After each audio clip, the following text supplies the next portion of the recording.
Okay, greetings everyone. I'm bringing you another episode. It's not even an episode. What are these things called really? But we're doing another video today. As you can see, of course, I'm in Benin, the beautiful Cotonou. Right now, we're in front of the Novotel and Ibis Hotel, not far from the American Embassy, not far from the beautiful Sofitel. Yay! And so what are we talking about today? Today we're talking about entrepreneurship. Yeah, that was a topic that was submitted by some of the women. And what do I want to say about entrepreneurship? I think the main thing I want to communicate to you guys, because everyone here on my page, we're all on our spiritual journey, right? Maybe I'm a step or two further along the path than you are, but all in all, we're all students of life, right? And so, one thing as a student of life, as a spiritual person, one of the things you're doing, especially in the beginning, you're learning how to trust yourself, how to tap into yourself. You're learning how to listen to that inner voice. And you're like, okay, well, priestess, what does this have to do with entrepreneurship? Follow me, okay? Um, on your spiritual journey, one thing you have to tap into that inner voice and listen to yourself. It builds confidence, it builds trust, right? What you learn is that as I listen to that voice that feels so comfortable to me, so good to me, right? Existence is aware, existence opens up, and existence starts to support you. Now, there's a couple of reasons why, and maybe in another video I'll share those reasons why and go deeper, right? But for the sense of this video, let's go deep into listening to yourself and your intuition. When you listen to yourself and to your intuition, it is critical that you do that in every area of your life. Meaning that when it comes to your job, when it comes to how you give back to this existence, how you make your money, where most of your time goes, you have to make sure that you're listening to your intuition. Meaning, if you're working a 9 to 5 for someone else and it has nothing to do with your gifts and abilities, then you're trapping your inner self.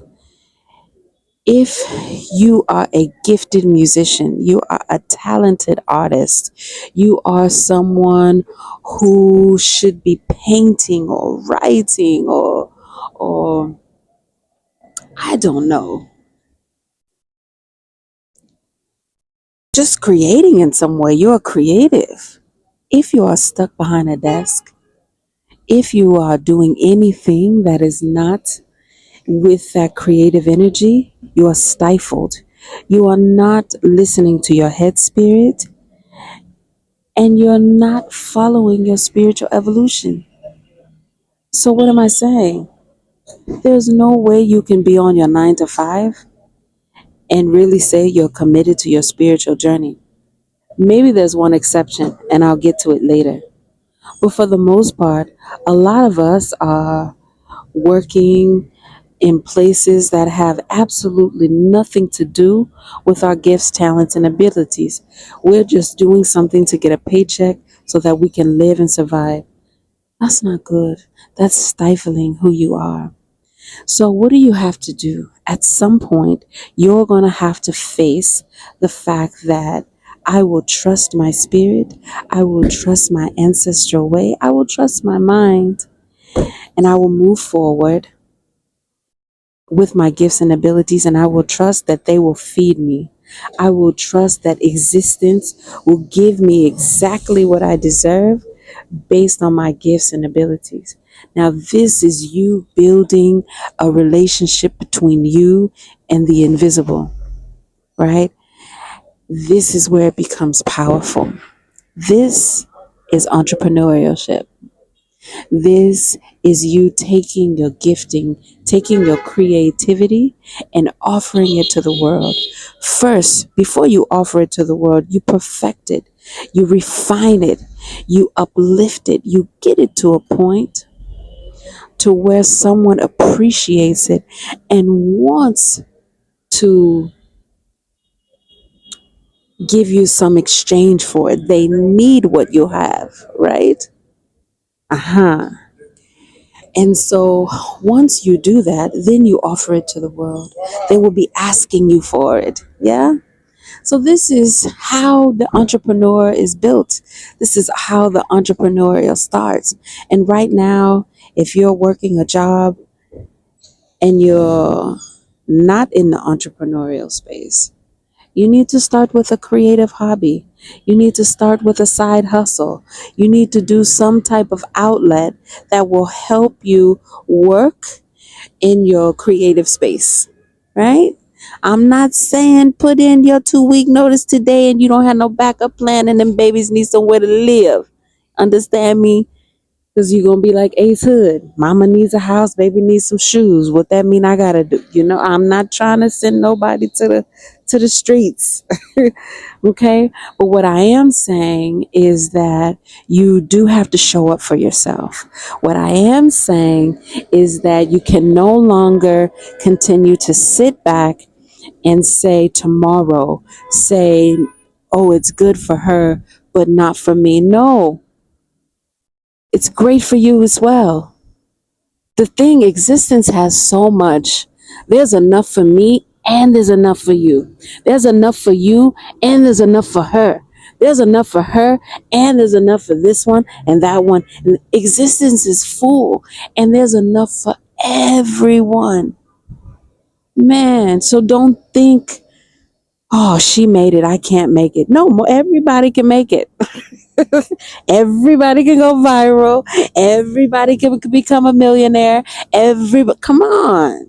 Existence is full. You hear me? So don't take that mindset. Don't take that mindset. Trust yourself. Okay? Now, before I go, I want to give you that one instance. And there's probably more, but I just want to talk about one in this video. That instance in which working a 9 to 5 is okay. And for that, I like to call it a paid internship. What do I mean by that? Paid internship meaning you are connected with who you are, right?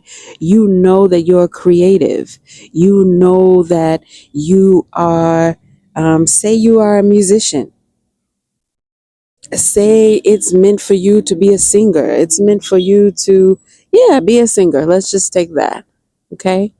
Now, what if you were working as a backup singer for someone, or you were doing some type of job where you are working in that industry?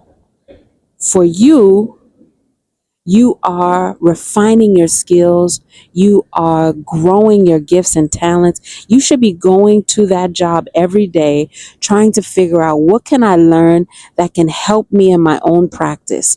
What can I learn so that I can take with me later when I go to start my own business? What can I learn while I'm here at this job that can help me be a better X, Y, and Z?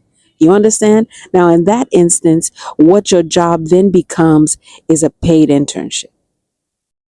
They are paying you to learn and grow your skills. Okay? So, in that case, a lot of you, if you aren't working in your job field and you're not ready to venture off on your own, what you really need to do is realign your job with who your natural skills and abilities are. Okay? All right. I think that's enough for right now. It's getting dark and I want to go have dinner. So feed me well.